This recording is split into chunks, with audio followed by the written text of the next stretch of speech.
Hi TYT, hi. Hi, Internet Universe, hi, professional wrestling fans. It's me, Josh Gibbs, your TYT WWE correspondent, coming to you still live from Orlando, Florida. WrestleMania 33 wrapped up last night, as you can tell by my voice, which I'm just starting to get back here at 2:30 in the afternoon on Monday.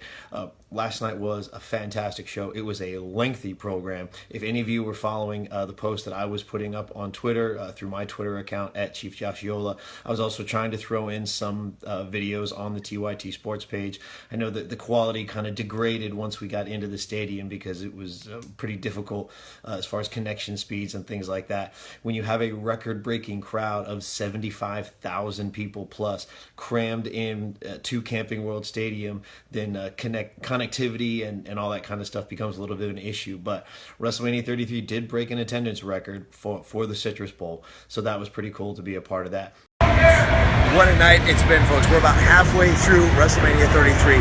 The Hardy Boyz made their triumphant return in the WWE. They lost their tag team titles at Ring of Honor last night to the Young Bucks, so there was rumors that they might show up. We didn't know how they were going to show up tonight, and they ended up showing up as their old selves, as the Hardy Boyz. But that didn't stop the fans here in Orlando from shouting, delete, delete, delete. It was fantastic. They are now your new WWE Raw Tag Team Champions. That means more than likely we are going to see them tomorrow, Monday night on Raw, and I guarantee you there's going to be more than a few delete chants, and they might even give them a chance to speak, address their return, and see what their characters are going to be like going forward. In fact, there were a lot of history-making events that took place last night.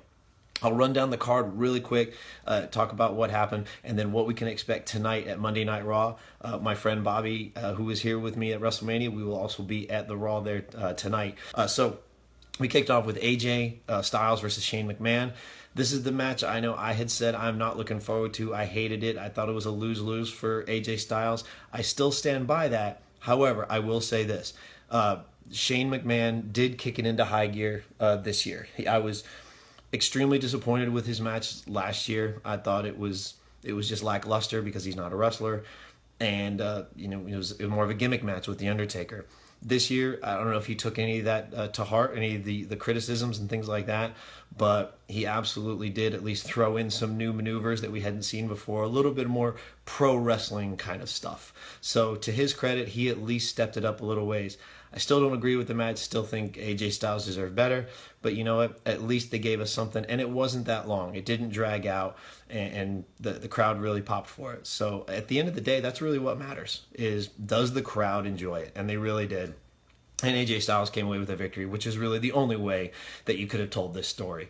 So next we had Owens versus Jericho. This is the match that had the most emotional investment for us. And for those of you who aren't professional wrestling fans, this is what it does best. It takes these raw emotions that everybody feels, whether it's love and or friendship and betrayal and marriage and breakups and all of these things, and it deals with them in a way that you can't deal with them in real life. You know, if you have a problem with your boss, you can't choke slam him and body slam him through a table. But that's how things get solved in professional wrestling. So, and then it's over, and then the storyline moves on, and then and other things happen. So all of these other things that we can relate to, it takes them and deals with them in a very unique way. And the Owens-Jericho match is a perfect example. You had a friendship that was budding and everybody loved, and then Kevin Owens stabbed Chris Jericho in the back, and their friendship dissolved in a very violent way. And this was the result of that, was that who was going to come out the victor. That a win over him at WrestleMania really means a lot for Kevin Owens. And because it is professional wrestling and these things are worked out ahead of time, somebody like Chris Jericho looking to Kevin Owens and saying, you know, this is the guy I want to put over because I really believe in him, that means a lot. And it should mean a lot, especially for Kevin Owens, who was a real-life Jerichoholic. He was a big Chris Jericho fan because Chris Jericho has been in the professional wrestling business for a really long time. So it's got to feel good for him to have the culmination of their storyline right here at WrestleMania, and Kevin Owens comes out the victor. And he's also your new United States champion. So that's got to feel good for him. Next, we had the women's match. They gave that to us sort of right sandwiched in between there, which is good. Charlotte versus Bayley versus Sasha versus Nia Jax. This became an elimination match. So as the women were eliminated, then it just whittled down the numbers. I I was worried that Bayley's championship would be in peril here. Everything seemed against her. Nia Jax obviously was going to be the overwhelming favorite since she's the largest. And so much like guys are going against the Big Show or Braun Strowman in Royal Rumbles and things, they want to try to get them out early. And so they did. They eliminated Nia Jax early. The other women teamed up. Then they got Sasha Banks out of there. She was probably the next biggest threat. And then it just became a one-on-one between Bayley and Charlotte. And Charlotte seemed to definitely have the advantage now as the veteran and the more experienced of the two. But to her credit, Bayley came out with it and came out the victor. I thought this was a really impressive match. The women of the WWE really showed that at least on the Raw side, they really belonged and that they were really able to step it up when it came time to really, really showcase what they can do. Next, we had probably the biggest pop of the night, and that was involved with the tag team match with Enzo and Cass, Cesaro and Sheamus, and Anderson and Gallows. Now, before the match even started, all these guys were bringing out ladder, since it was a ladder match, and I'd snap some pictures of that so you could see them going into the ring. And that was where the rumors were really kicking into high gear that the Hardys are going to show up, because the day before at a Ring of Honor show, the Hardys had lost their Ring of Honor titles to the Young Bucks. And that was the kicker. That was the thing we said, was if this happens, that means the Hardys are more than likely going to show up in WWE. We just didn't know when, we didn't know how, we didn't know all the details. So before this ladder match kicked off, the New Day, who were the hosts for WrestleMania, came out and said this match has now become a fatal four-way. And everybody really started getting excited. And then New Day took a few steps forward so that they teased everybody into thinking that it was going to be them. But instead, the old Hardy Boyz music kicked in, and the place went absolutely bananas. It was so intense to hear 75,000 people losing their mind for the Hardy Boyz to come out. Hardy Boyz came out to an incredible ovation. They run to the ring. The match kicks off. They do what they do best. I mean, they were the innovators of the TLC concept. The Hardy Boyz were part of that, along with guys like Edge and Christian and the Dudley Boyz. I mean, they really made these kinds of matches popular and made them what they are today. Well, yeah, next we had the John Cena and Nikki Bella versus Miz and Maryse match. Honestly, it kind of felt like they were just rushing through this to get to the inevitable marriage proposal, which so many of us saw. You know, and I know this is a woman's fantasy, is, you know, getting, you know, maybe even cliched, is to have, you know, their longtime boyfriend ask them to marry him.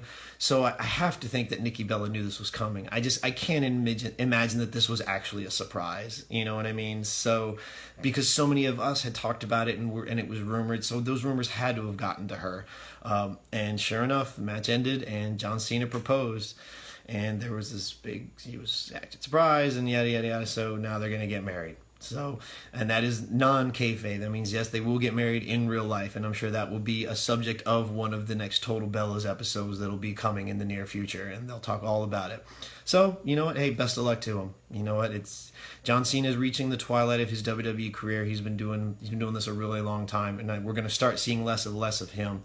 And so I think he's looking forward as well and looking into his future and eventually having kids and things like that. So, you know what? Good for him.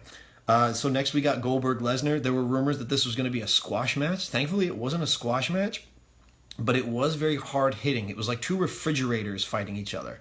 So, I mean, you have two really big men and they're crashing through barricades and things like that. The ending was still the ending we expected, is that Lesnar won because Goldberg is still not contracted to stay with the company. So whether we'll see more of him or less of him, I don't know. Same thing with tonight for Raw. Will we see Goldberg on Raw? He's no longer the Universal Champion, so it's unlikely, but he may show up just to give a send-off, and maybe Lesnar will show up and interfere, and maybe they'll ignite some new feud, and then, you know, this will extend. We don't know. And herein comes the fun part, is that we don't know those kinds of things that could happen, but it's pro wrestling, so you never say never. But Lesnar is your new Universal Champion, and so I'm glad that it was not too long. I think an extended match with these two men may have been a little bit too much to take, in that we're glad that it was short and sweet. Next was the very odd placement of the Smackdown Women's Championship. This essentially, hey, every woman on the Smackdown roster, you know what, you get to compete for the belt, so here you go ahead. It was sloppy and messy and in my mind really, really disrespectful for the women of SmackDown. It's everything that the Raw Women's Championship was not, and not in a good way. So you had Becky Lynch, Alexa Bliss, Naomi, Carmella, Natalya, Mickie James. all competing for various reasons, and it was just, it was messy. It was complete nonsense, and it was very disrespectful, I believe, to them to throw them in to a very strange place on the card. I think maybe in WWE's logic, they said, well, this is the match before the main event, so that's a place of honor. But because the match had no build-up, you didn't have emotional investment in these 6 women competing. It was not, the story wasn't told in a compelling enough way to justify it being there. It felt like it was literally inserted there at the last minute because they realized, oh crap, we don't have a place for him. Okay, here's good. This will get people amped up for the main event. And it just didn't. It did the exact opposite. The match lasted less than 10 minutes. Naomi got the win, which a lot of us assumed was going to happen when she came back in her surprise return, simply because she had gotten screwed out of the belt previously when she won it before and was forced to give it up because of an injury. So she was forced to vacate the title, and Alexa Bliss has been carrying it around for a while. And so it was good to see her get the belt back, but she deserved to get it back in a better way, at least in my opinion. A better story should have been told around it. Now that this is over, possibly on SmackDown, they can sort of do a reset. I mean, that's the whole point of WrestleMania. It's supposed to end certain storylines and begin other ones. So now hopefully we can tell a new story with these women and actually start to take Raw as an example and figure out where do they fit in and how exactly can we tell a much better story with this going forward. Finally, we got the main event, Undertaker versus Roman Reigns. Jim Ross came out to a huge ovation. Boomer Sooner, everybody was going crazy for him because Jim Ross is a legend. And along with that, we also got news today that Jim Ross has signed a 2-year contract to announce certain shows for the WWE over the next 2 years. I see him as calling the Big Four for sure, and he certainly won't be calling every pay-per-view, but it's great to have one of the greatest who ever sat behind the desk announcing these shows, because ring announcing is one of those things that it's a very undervalued and underrated talent. It's one of those things that you really notice when it's bad or when it's missing. So when you see certain people like Byron Saxton, in my opinion, who's just not very good at that, and then you just kind of shake your head, but then you hear someone like Jim Ross and Michael Cole who are really, really good at it, you think, wow, these guys, they tell the story of what's going on. They keep the pacing going. That's their job, is to keep you interested, to explain certain things, and to keep even casual viewers locked into what is happening on the screen, so you're not just sitting there being bombarded with stuff. So I was very, very happy to hear that we're going to get good old JR back. Now, this deal with Jim Ross has actually been in the works for several months. As you know, unfortunately, his wife recently passed away.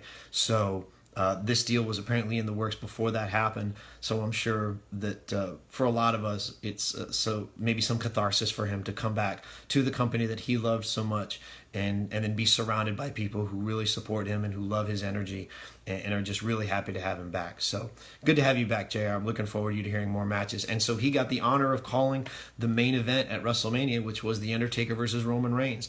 Now, once it was announced that Undertaker and Roman Reigns was going on last, I think that sealed the deal for everybody, that we knew that Roman Reigns was going to win, because it's the last match of the night, and a lot of people were going to be pissed that Roman is going to win. Again, I don't understand the hatred for Roman Reigns. He's not a bad wrestler. He's not a bad person. I don't get why people don't like him, other than the fact that he's being forced onto you by Vince. Okay, that I understand, but that's not his fault. Okay, that's the writer's fault. That's Vince's fault of trying to push him onto you. So give the man his due. He's doing the best he can with what he's got. And here's another reason why they're trying to make him the next big star. The rumor is that Vince wants Roman Reigns and Brock Lesnar to be the main event of WrestleMania 34. Now, yeah, that's a year away, but a lot can happen between now and then. But that's apparently the plan. He wants Roman Reigns to be the biggest star in the company. He wants him to be bigger than John Cena, or take John Cena's place as that top guy. Is that going to happen? I don't know. I don't see it happening, because John Cena's popularity extends well beyond the confines of a squared circle. And I don't see Roman Reigns as the guy doing Make-A-Wish Foundation trips and being in movies and television shows. And he certainly, I don't think he has the same kind of personality that John Cena does. Sure, the capability is there as far as athleticism and talent, But John Cena is a very unique kind of celebrity, and especially in the WWE world. So the match itself was kind of one-sided. I don't know what you guys thought, but I thought it was pretty one-sided, with Roman Reigns really dominating the majority of the time.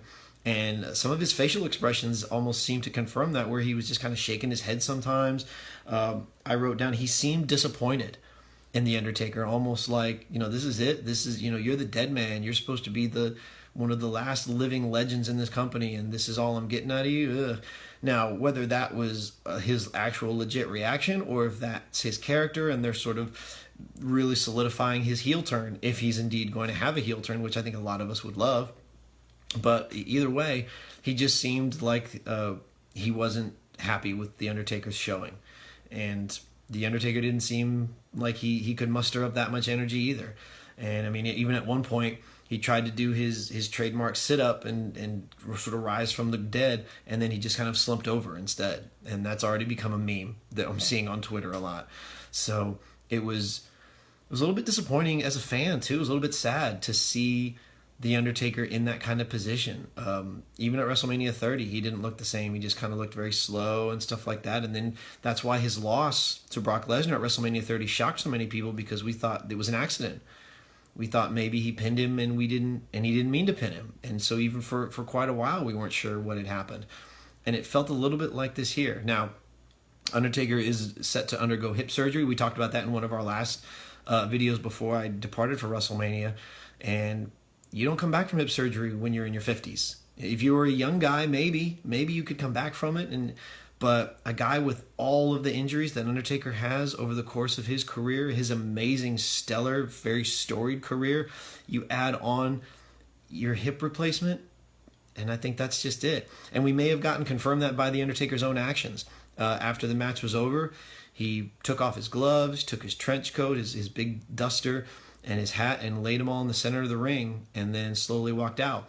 And those clothes remained in the center of the ring long after the show was over. I tweeted out a picture, and I put it up on Facebook as well, of the ring crew tearing down the set, and you see all these people working all around the ring, and some of the ring ropes are even down and all this other stuff, but Undertaker's clothes are clearly visible in the dead center of the ring, and nobody has touched them.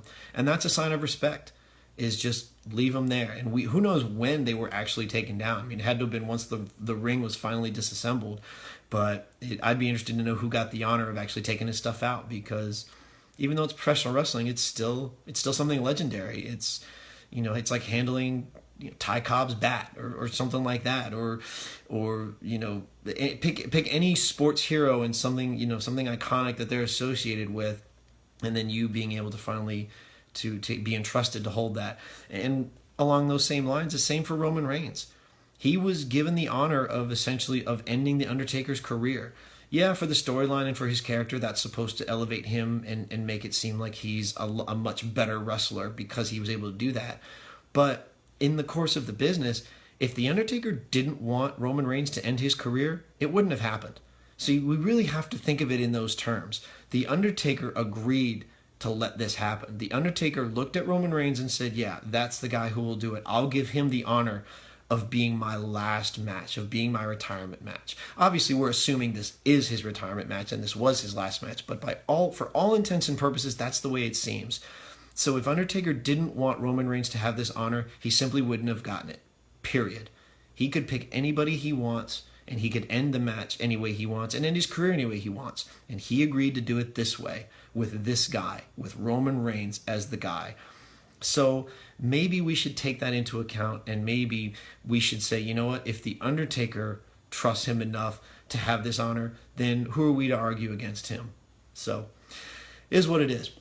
Now, so tonight at Raw, other than the other things we have already gone over, the surprises we may see regarding the Hardys, regarding Stephanie McMahon, we would probably get Kurt Angle tonight too. The rumor has been that he's going to be the new Raw general manager, taking over from Mick Foley. I posted a video of when they announced him and all the other Hall of Famers. ovation was incredible. 75,000 plus people chanting "You suck," and the fact that that's a term of endearment, that's what makes professional wrestling so weird and wonderful. It was such a great feeling, and I'm sure he loved it. And the same thing will happen tonight on Raw when his music hits. So if he is indeed crowned the next general manager, I think he's absolutely a great choice. Mick Foley was a fantastic choice too, and I think Kurt Angle can definitely give us some really great performances. He can be a really solid general manager. So hopefully we'll get that too. So what did you think? Did you watch WrestleMania 33? Did you see any of the recaps? Do you agree with how these matches ended? And let us know in the comments, definitely. Or send the comments either here on TYT Sports, find me on Facebook, or on Twitter at Chief Josh Yola. And are you going to watch Raw tonight? I'll do the same thing I did for WrestleMania 33 with Raw tonight. I'll try to send in some Facebook Live updates from outside the arena, and then once we get into the arena, it might be a little spotty, but I'll take some pictures, take some video. I'll do the best I can and try to keep you guys as updated as possible. As always, thank you to TYT Sports. Thank you, Dan. Thank you, Jay. Thank you, everybody, for giving me these opportunities and allowing me to bring professional wrestling news to you guys. It's just a lot of fun, man. I saw an article from someone, I think, on SB Nation. It was a blogger who had never watched professional wrestling before in her life. And WrestleMania 33 was the first time she watched something about that, and she absolutely loved it. And she detailed every match and everything that was going on, and how her feelings, her emotions, and how it affected her by watching it for the first time. And she loved it. And it was really nice to read a first timer's account of what professional wrestling is and how it can affect you. So if you've never given it a chance, even for something like Raw, if you didn't want to spend the money for the WWE Network, that's fine. Watch Raw tonight on USA. It's the best Raw of the year. It always is, the Raw after WrestleMania. So you might be pleasantly surprised with how much you enjoy it. So thanks again, everybody. This is Josh Gibbs signing off. I'll talk to you soon. Bye-bye.